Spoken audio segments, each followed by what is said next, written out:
খুবই গুরুত্বপূর্ণ একটা সিদ্ধান্ত জামাতের।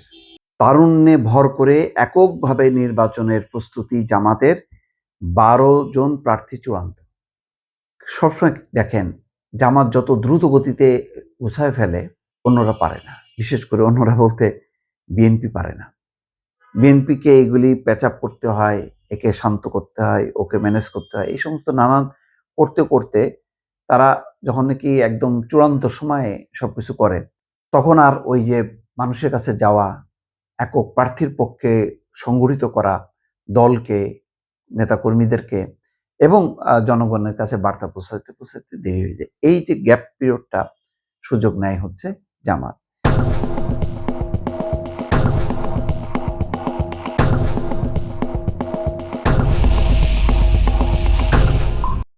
এবার বোঝাই যাচ্ছে যে যথেষ্ট পরিমাণ বেকায়দায় পড়বে বিএনপি, কারণ তারা এখনই প্রস্তুত হয়ে গেছে। অথচ সরকার কখন নির্বাচন দেবে, কি করবে এটা সরকারের হাতে, কিন্তু প্রস্তুতিটা কিন্তু নিয়ে ফেলতেছে বিরোধী দল। বিরোধী দলের অবশ্য সুবিধা থাকে এটা, কারণ সরকার এখন রাজনৈতিক দলের চেয়ে সরকারের নানা যে কাজকর্মগুলো এখন তার ব্যস্ততা বেশি, এই সুযোগটা তারা নিচ্ছে। কিন্তু টার্গেটটা দেখেন তরুণ প্রার্থীদের। তার মানে তরুণরা যে গণঅভ্যুত্থান করছে, তরুণরা যে একটা শক্তি, এই শক্তিটাকে স্বীকৃতি দিচ্ছে জামাত এবং ধারণ করছে। তাদের এই পলিসিতে এনসিপি বিপদে পড়বে।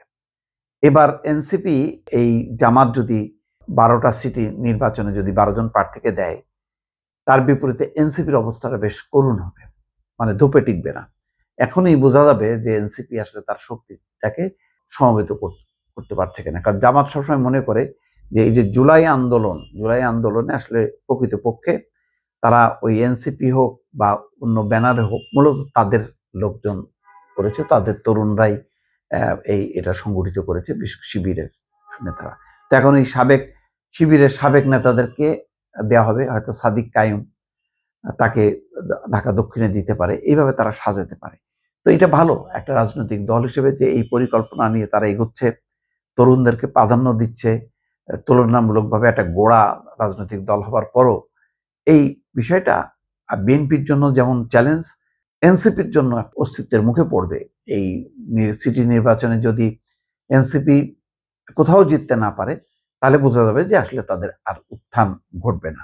আর বিএনপির জন্য চ্যালেঞ্জ হবে যে জামাতের এই যে সাংগঠনিক তৎপরতা এবং এই যে পলিসি, তরুণ নেতৃত্বকে, নতুন নেতৃত্বকে সামনে এনে মানুষের সমর্থন আদায়ের যে চেষ্টাটা, এই পলিসিটা রোখাটা, এটা তাদের জন্য একটা বেশ কঠিন চ্যালেঞ্জ হবে। তো সুতরাং সিটি নির্বাচনটা জাতীয় নির্বাচনের মতনই খুবই প্রতিদ্বন্দ্বিতাপূর্ণ হবে, এটা বলা যায়।